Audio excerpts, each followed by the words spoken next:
ये शुरू ही है आज इंट्रोडक्शन में। Welcome students, how are you all. स्वागत है आप सबका आरबीएससी ऑनलाइन क्लासेस में। हम 10th एसएसटी पर डिस्कशन करते हैं और 10th एसएसटी में हमने ज्योग्राफी के कुछ चैप्टर्स कर लिए हैं, इकोनॉमिक्स के कुछ चैप्टर्स कर लिए हैं, सिविक्स के भी कर लिए हैं। ऐसा इसलिए था कि आपको एक बार डेटा से थोड़ा परेशान किया जाए। आज से हम सबसे इंटरेस्टिंग पार्ट शुरू करने वाले हैं और सबसे अवेटिंग पार्ट भी है ये, जो है आपके हिस्ट्री का सेक्शन। हिस्ट्री का सेक्शन जो है वो इतना इंटरेस्टिंग है, आप अगर समझ के पढ़ेंगे तो आपको सब कुछ हमारे साथ साथ ही याद हो जाएगा। ठीक है, तो चलिए शुरू करते हैं। हिस्ट्री जो आपके हिस्ट्री का सेक्शन है, इतिहास का जो सेक्शन है, उसमें जो पहला चैप्टर है वो है यूरोप में राष्ट्रवाद का उदय।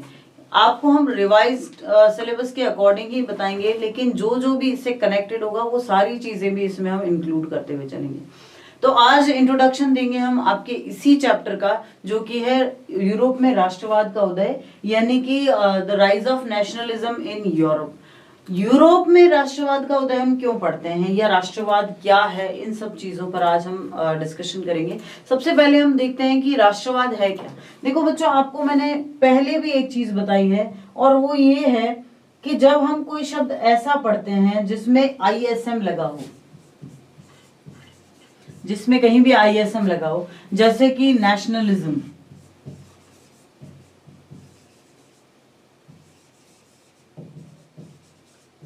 तो इसमें क्या लगा है, आईएसएम।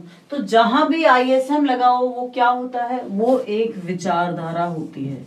और विचारधारा क्या होती है, विचारधारा का मतलब होता है ऐसे विचार, ऐसी चीजें, ऐसी थॉट्स, ऐसे कुछ नोशंस जो मास वाइड एक्सेप्टेड हो, यानी कि लगभग उस कम्युनिटी के, उस देश के, उस राज्य के या विश्व के उस हिस्से में सभी लोगों के द्वारा एक्सेप्ट किया जाता हो। जैसे हम लोग गांधी जी के विचारों से कितने खासे प्रभावित हैं और हम उसको क्या नाम देते हैं, गांधीइज्म, यानी गांधीवाद। तो यानी कि वाद या इज्म जहां भी लगा हो, इसका मतलब वो क्या है, वो कोई विचारधारा है। ठीक है ना। विचारधारा जो होती है वो हमेशा बहुत से लोगों को प्रभावित करने का कार्य करती है। तो हम भी ऐसी विचारधारा का आज अध्ययन करेंगे। अभी होता क्या है, राष्ट्रवाद या नेशनलिज्म। राष्ट्रवाद जो नाम से शुरू हो रहा है, राष्ट्र के नाम से शुरू हो रहा है, यानी जब हम अपने देश के लिए कुछ सोचते हैं तो वो राष्ट्रवाद कहलाता है। आप सोच के देखिए, जब आप अपना नेशनल एंथम सुनते हैं तो आपके दिल में क्या भावनाएं आती है। जब आप अपने तिरंगे को लहराता हुआ देखते हैं तो आपके दिल में क्या फीलिंग्स जो है वो उमड़ती है। जब भी आप अपने स्वतंत्रता सेनानियों के किस्से कहानियां सुनते हैं तो आपका सीना किस तरह गर्व से फूल जाता है। तो ये सारी चीजें क्या है, ये सारी चीजें हमारे अंदर छुपे हमारे नेशनलिज्म की द्योतक है, हमारे राष्ट्रवाद की परिचायक है। समझ रहे हैं आप। तो ठीक उसी तरह ये फीलिंग्स आई कहां से। देखिए, आप सब जानते हैं, हम भी जानते हैं कि मानव जो है आदिकाल से ऐसा नहीं था जैसा आज है। कोई राष्ट्र नहीं था, कुछ भी नहीं था। लेकिन और मध्यकाल जैसे जैसे आया वैसे वैसे क्या हुआ, वैसे वैसे सब इंसान जो है वो थोड़े बहुत छोटे छोटे रजवाड़ों में बटे हुए थे। चाहे भारत की बात ले लीजिए, चाहे यूरोप की बात ले लीजिए, हर जगह लगभग एक जैसा सिनेरियो था। तो कुछ स्पेसिफिक था नहीं। तो ऐसे में ऐसा क्या हुआ कि किसी स्पेसिफिक जगह को कंट्री बनाने के बारे में सोचा गया, नेशन स्टेट की जो अवधारणा है उसके बारे में सोचा गया। वो सब चीजों पर डिस्कशन इस चैप्टर में हम करने वाले हैं। ठीक है। इस चैप्टर में साथ ही साथ ये भी समझेंगे कि ऐसी क्या घटनाएं हुई जिनसे कि यूरोप में राष्ट्रवाद का उदय हुआ। देखिए, आप समझ सकते हैं इस चीज को कि फ्रांस की राज्य क्रांति जो आप 9th में पढ़ के आए हैं, ठीक है। फ्रेंच रेवोल्यूशन के बारे में तो लगभग बच्चा बच्चा जानता है। क्या था फ्रेंच रेवोल्यूशन। 1789 में क्या हुआ था कि फ्रांस के जो राजा थे लुई 16 बहुत ज्यादा एट्रोसिटीज करने वाले राजा थे। तो लोगों को ये चीज जो है बिल्कुल भी अच्छी नहीं लगी और फाइनली उनकी जो मोनार्की थी, मोनार्कियल सिस्टम, उनका जो राजवादी सिस्टम था, उसको उखाड़ फेंका गया। लुई और उसकी फैमिली को फांसी दे दी गई थी। तो बहुत कुछ घटनाएं हुई जो आपने 9th में अच्छे से स्ट्रक्चर वाइज पढ़ ली है। तो उनके आगे उसके बाद क्या हुआ, वहां तक तो सब कुछ प्रिंसली स्टेट जैसा ही था, कुछ अलग था नहीं, रजवाड़े जैसा ही था। अब आगे क्या होता है ये हम इस चैप्टर में पढ़ेंगे। तो आइए देखते हैं कि इस चैप्टर में क्या क्या दिया हुआ है। जब आपके चैप्टर की शुरुआत होती है तो शुरुआत में ये एक पिक्चर दी हुई है, बहुत शानदार पिक्चर है जो फ्रेडरिक सोरेउ ने, जो एक फ्रेंच आर्टिस्ट हैं फ्रेडरिक सोरेउ ने ये पिक्चर बनाई है। और सोरेउ की ये पिक्चर अपने आप में पूरी कहानी बयान कर देती है। ठीक है, अगर आप सीबीएसई से रिलेट करते हैं तो भी आप रिलेट कर पाएंगे, क्योंकि वहाँ पिक्चर आधारित क्वेश्चंस आते हैं। और अगर आप आरबीएसई से रिलेट करते हैं तो भी आपको ये अच्छे से समझ में आ जाएगा, क्योंकि इससे रिलेटेड घटनाएं बहुत बार पूछी जाती है, या इस पिक्चर से रिलेटेड जो भी चित्रकार है उनका नाम पूछा जा सकता है। फ्रांसीसी चित्रकार फ्रेडरिक सोरेउ ने ये पिक्चर बनाई है। इस पिक्चर में आप देख सकते हैं कि सबसे आगे जो चल रहे हैं वो फ्रांस के लोग हैं, जिन्होंने अपना ट्राई कलर फ्लैग थाम रखा है, और एक पूरा प्रोसेशन चल रहा है जिनके हाथों में अपने अपने देशों के झंडे हैं। पूरा एक जुलूस है, ये आप देख सकते हैं कि पूरा एक जुलूस है जो अपने अपने देश के झंडों को थामे हुए आगे आगे चल रहा है। ठीक है ना। अब देखिए किस तरह से 1 2 3 4 5 6 7 ये पूरे जो झंडे हैं वो कहाँ के हैं, वो यूरोप के पूरे झंडे हैं, और वो इस तरह से चल रहे हैं कि एक पूरा प्रोसेशन है। अब ये जो प्रोसेशन है, ये जो जुलूस है, ये इस देवी की प्रतिमा के आगे से निकल रहा है। ये देवी कौन है? आपको पता होगा कि सबसे पहले इस तरह से स्वतंत्र होके और एक नेशन स्टेट या जिसको हम राष्ट्रीय राज्य कह सकते हैं, नेशन स्टेट की अवधारणा रखने वाला राज्य कौन सा था? USA, America. और अमेरिका की पहचान किससे है? स्टैच्यू ऑफ लिबर्टी से। तो ये स्टैच्यू ऑफ लिबर्टी है जिसने एक हाथ में तो लाइट ऑफ एनलाइटनमेंट, जो टॉर्च ऑफ एनलाइटनमेंट है वो थाम रखी है, यानी जो रोशनी की मशाल है, जो रास्ता दिखाने वाली रोशनी होती है उसकी मशाल है, और दूसरे हाथ में उसने कानून की पुस्तक ले रखी है। ठीक है ना। ये एक मूर्ति बनी हुई है और इस मूर्ति के आगे से सब निकल रहे हैं। जैसे जैसे इस मूर्ति के आगे से निकलते हैं ना, वैसे वैसे इस मूर्ति को सिर झुकाते हैं, यानी सभी क्या चाहते हैं? सभी स्वतंत्रता चाहते हैं, इसीलिए तो वो स्टैच्यू ऑफ लिबर्टी के आगे झुकते हैं। ठीक है ना। ये पूरा प्रोसेशन एक एक करके इसके आगे से निकलेगा और इसको सिर झुकाएगा अपना। ठीक है ना। तो इस तरह से ये प्रोसेशन चल रहा है, चलते जा रहा है, और यही प्रोसेशन जो है किसका द्योतक है? ये क्रांति का द्योतक है। ये बताते हैं कि क्रांति उन लोगों में किस तरह से आई थी। ठीक है, ये पहला इसका डिपिक्शन है। दूसरी तरफ आप देख सकते हैं कि जीसस क्राइस्ट, संत महात्मा, सारे के सारे जो एंजल्स हैं वो स्वर्ग से देख रहे हैं। स्वर्ग से देख ही नहीं रहे हैं, इस पूरे जुलूस को, इस पूरे प्रोसेशन को अपना आशीर्वाद दे रहे हैं। यानी कहने का मतलब ये भी डिपिक्ट किया गया था कि धर्म चाहे कैसा भी हो, वो हमेशा से ही स्वतंत्रता की मांग करता है। धर्म भी हमेशा ऐसे लोगों के साथ खड़ा रहता है जो अपने राज्य के संभालने वाले खुद होते हैं। तो इस तरह से धर्म को भी इसमें शामिल किया गया। और एक बहुत महत्वपूर्ण चीज जो इस पिक्चर में कई बार आप मिस कर जाते हैं, ये देखिए नीचे की तरफ क्या है? कचरा पड़ा है, और इस कचरे में क्या पड़े हैं? इस कचरे में ताज पड़े हैं, मुकुट पड़े हैं। और मुकुट किस चीज के सिंबल होते हैं? मुकुट होते हैं मोनार्की, जो राज व्यवस्था होती है उसके सिंबल होते हैं। यानी कि कहने का मतलब लोग अपनी लिबर्टी को लेकर इतने सचेत हैं, लोग अपनी आजादी को लेकर इतने सचेत हैं, अपने राष्ट्र को लेकर इतने उत्साहित हैं कि वो स्वतंत्रता के अलावा कुछ नहीं चाहते। भगवान भी उनके साथ होते हैं, और एक दिन ऐसा आएगा जब ये मुकुट जो है वो इस तरह से कचरे में पड़े हुए मिलेंगे, इनका कोई संभालने वाला नहीं होगा। यानी अंततः जीत किसकी होगी? अंततः जीत स्वतंत्रता की होगी। ठीक है। नेक्स्ट जो आपकी बुक में दिया हुआ है कि जो एक अर्न्स्ट रेनन की एक परिभाषा दी हुई है, जिन्होंने ये कहा था कि राष्ट्रवाद होता क्या है, या जिसको हम शॉर्टली कहें कि राष्ट्र होता क्या है। भाई जिसके बारे में इतनी बातें कर रहे हो कि राष्ट्र या राष्ट्रीय राज्य, तो राष्ट्र होता क्या है? राष्ट्र क्या है ये किसने बताया? ये फ्रांसीसी दार्शनिक अर्न्स्ट रेनन ने बताया था। कब बताया था? 1823 टू 92 तक उनका जीवन काल रहा, उस समय उन्होंने बताया था। उन्होंने 1882 में सोबॉन कहाँ है? सोबॉन विश्वविद्यालय में दिए एक व्याख्यान में राष्ट्र को अपनी समझ को प्रस्तुत किया था। बाद में ये व्याख्यान एक प्रसिद्ध निबंध के रूप में भी छपा। ठीक है ना। उस निबंध का नाम था क्या था? उस निबंध का नाम था क्योस्ट क्यो यून नेशन, यानी कि सीधे सी बात है उसका निबंध का नाम यही था कि राष्ट्र क्या है। आपको ये क्वेश्चंस पूछा जा सकते हैं कि राष्ट्र की परिभाषा किसने दी? अर्न्स्ट रेनन ने दी। उनके निबंध का नाम क्या था? निबंध कब छपा? तो ये, या फिर किस यूनिवर्सिटी में? आप सबको पता है कि ऑब्जेक्टिव टाइप भी इक्वली इंपॉर्टेंट होते हैं, तो यहीं से आते हैं ऑब्जेक्टिव टाइप क्वेश्चन, और आप लोग ये चीजें मिस कर जाते हैं। इस निबंध में रेनन अन्य लोगों द्वारा प्रस्तावित इस विचार की आलोचना करता है कि राष्ट्र जो है समान भाषा, नस्ल, धर्म या क्षेत्र से बनता है। रेनन पहले यही माना जाता था कि एक राष्ट्र क्या होता है, एक राष्ट्र वो लोग होता है जहाँ या तो समान जाति के लोग रहते हैं, या समान भाषा के लोग रहते हैं, या एक समान क्षेत्र है वो सारा, तो वो राष्ट्र होगा। लेकिन रेनन ने इस विषय पर इस विचार की बिल्कुल आलोचना की है। वो ये मानते हैं कि ये तो राष्ट्र हो ही नहीं सकता। अब आप भारत को ले लीजिए, भारत में कितने सारी जातियां रहती है, कितनी सारी भाषाएं बोली जाती है, कितने सारे कल्चर्स है, लेकिन क्या हम ये कहेंगे कि भारत एक राष्ट्र नहीं है? बिल्कुल है। तो यानी कि सिर्फ क्षेत्र, सिर्फ भाषा, सिर्फ जातियां, सिर्फ धर्म या सिर्फ रीति रिवाज किसी राष्ट्र को डिफाइन नहीं कर सकते। एक राष्ट्र क्या होता है? लंबे प्रयासों, त्याग और निष्ठा का चरम बिंदु होता है। इसको आप ऐसे समझिए कि चाहे आप राजस्थान में रहते हो, चाहे आप महाराष्ट्र में रहते हो, चाहे आप तमिलनाडु में रहते हो, चाहे आप असम चले जाएं या फिर आप उत्तर प्रदेश आ जाएं, किसी भी दिशा में चले जाएं, आप सब भारतीय स्वतंत्रता का एक इतिहास साझा करते हो। महात्मा गांधी हम सब के लिए बापू हैं, ठीक है ना। चाचा नेहरू हम सब के लिए चाचा हैं। सरदार वल्लभ भाई पटेल जो है वो हम सब के लिए लौह पुरुष हैं। तो ये सब चीजें क्या है, ये हम सबको एक करने का काम करती है। तो राष्ट्र क्या होता है? राष्ट्र हमारे एक लंबे प्रयासों, त्याग और निष्ठा का चरम बिंदु होता है।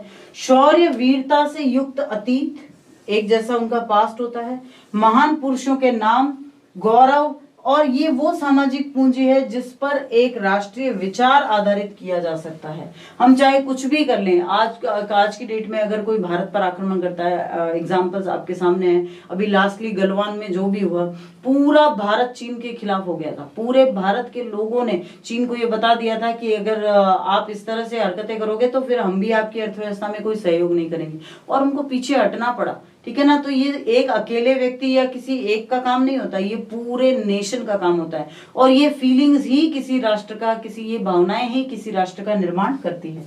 अतीत में समान गौरव का होना, वर्तमान में एक समान इच्छा होना या संकल्प का होना, और साथ मिलकर महान काम करना, और आगे ऐसे काम और करने की इच्छा, एक जनसमूह होने की, ये सभी जरूरी शर्तें हैं। अतः राष्ट्र एक बड़ी और व्यापक एकता, लार्ज स्केल सॉलिडेरिटी है, और उसका अस्तित्व रोज होने वाला जनमत संग्रह है। यानी कि रोज की रोज हमारे देश के लिए, हमारे मन में, आप कभी चले जाइए अमृतसर के बाद वाघा बॉर्डर पे जो पासिंग आउट परेड होती है, वहां जाके देखिए, तो वहां पर वो परेड, वहां एकदम से एक जनसमूह एक सुर में, एक लय में, एक ताल में वो सब उद्घोष करता है। तो वो क्या है? वो हमारी फीलिंग्स होती है। तो ये सारी फीलिंग्स जब एक पूरे एक समूह में होती है तो वो समूह को हम राष्ट्र का नाम दे सकते हैं, ठीक है ना। तो ये जो परिभाषा है ये अर्नेस्ट रेनन ने दी थी। कब दी थी? 1882 में सोर्बोन यूनिवर्सिटी में, और इसका शीर्षक था राष्ट्र क्या होता है, ठीक है। अब फ्रांसीसी क्रांति और राष्ट्रवाद का विचार। सबसे पहले कि फ्रांसीसी क्रांति क्या थी। फ्रांसीसी क्रांति, जैसा मैंने आपको कहा कि लुई 16 जो था, लुई 16 ने जिस तरह से एट्रोसिटीज की थी, लुई 16 ने जिस तरह से सारी एट्रोसिटीज की थी, और उन्हीं जो अत्याचारों से तंग आकर लोगों ने क्या किया, अत्याचारों से तंग आकर लोगों ने उसको फांसी दे दी थी। तो इन अत्याचारों की वजह से लोगों ने ये समझा कि हमारे एक होने के अलावा कोई चारा नहीं बचा है। इसके अलावा बहुत सी ऐसी चीजें थी जो फ्रांस में बहुत दिक्कतें देने लगी, कि फ्रांस क्या हुआ बाद में धीरे धीरे करके और बहुत ज्यादा टुकड़ों में बट गया। और ऐसा माना जाता था कि उस समय लगभग 32 के करीब फ्रांस के हिस्से थे, जहां पर अलग मेजरमेंट होता था, अलग टैक्सेस लगते थे, अलग तरह की नियम लगते थे, और ये सब चीजें जब होती थी ना तो लोगों को व्यापार करने आने जाने में बड़ी परेशानी होती थी। ऐसे में उदय हुआ नेपोलियन का। नेपोलियन जो था वो एक तानाशाह की तरह आया, लेकिन उसने क्या किया, उसने सबसे बड़ा काम ये किया कि उसने जहां जहां भी जिस भी प्रदेश को जीता वहां पर नेपोलियनिक कोड लागू कर दिया।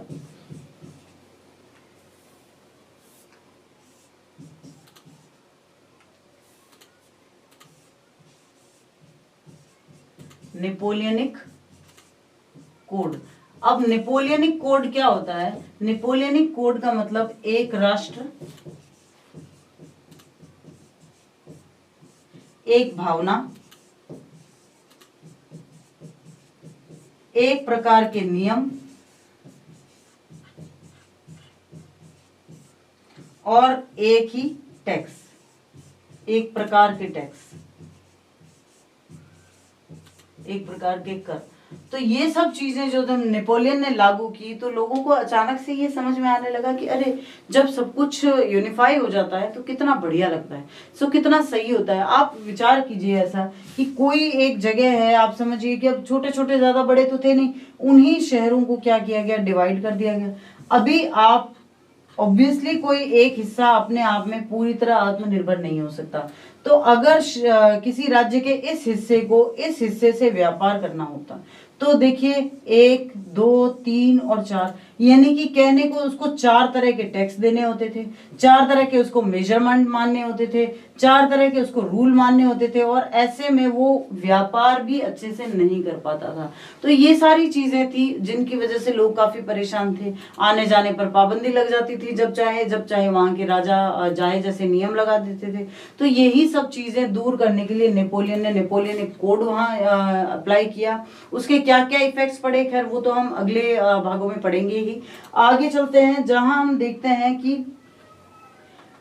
आज हम इसी चीज पर डिस्कस कर रहे हैं कि किस तरह से नेशनलिज्म जो है वो सामने निकल के आया था। जैसे एक जर्मन पांचांग या जिसको तिथि पत्र कहते हैं, एल्मेनिक जिसको कहा जाता है, ये एल्मेनिक सबसे पहले बनाया गया था।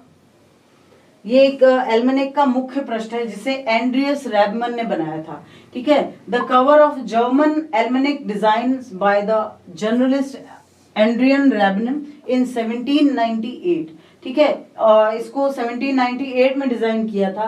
ये फ्रेंच बास्टील में क्रांतिकारी भीड़ के प्रवेश के चित्र को और उससे मिलते जुलते किले की बगल में बनाया गया है। यहाँ पर इस तरह से भीड़ दिखाई गई है और किला दिखाया गया है। ठीक है, ये किला जर्मन प्रांत कैसल में निरंकुश शासन के गढ़ के रूप में चित्रित है। मतलब भीड़ ने, लोगों ने मिलकर उस निरंकुश शासन को खत्म किया था और उस शासन को खत्म करने की परिचायक के रूप में, उसके सिंबल के रूप में ये एल्मेनिक किया, जिसको हम पांचांग कहते हैं, वो बनाया गया था।